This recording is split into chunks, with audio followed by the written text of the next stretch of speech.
vendredi 16 mars 2018, à l'issue de son concert à Ambès, près de Bordeaux, David Hallyday s'est confié pour la première fois depuis la mort de son père et le début de son bras de fer avec sa belle-mère Laetitia Hallyday.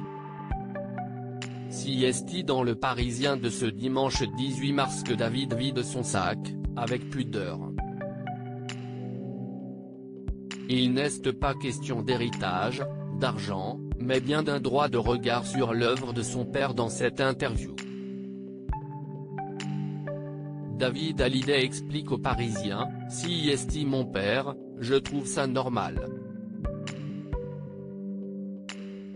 Avec une telle carrière, CST normal que son fils, sa fille, comme ses deux autres petites filles aient un droit de regard dessus.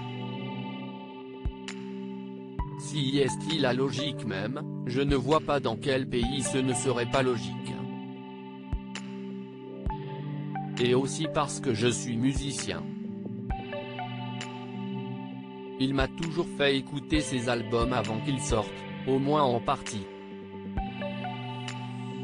Le Parisien lui demande s'il a écouté le tout dernier, dont un document signé en novembre, révélé par BFM TV, révèle les 10 titres qui sont prêts à être commercialisés par Warner Music et vont composer son dernier album. « J'ai écouté 2 titres avec lui dans une voiture », répond David. C'était stade de maquette. C'était bien ce qu'il avait fait. Sa voix était incroyable, mais ce n'est pas une découverte. C'était une force de la nature, l'amour de chanter et de faire de la musique a été salvateur pour lui jusqu'au bout.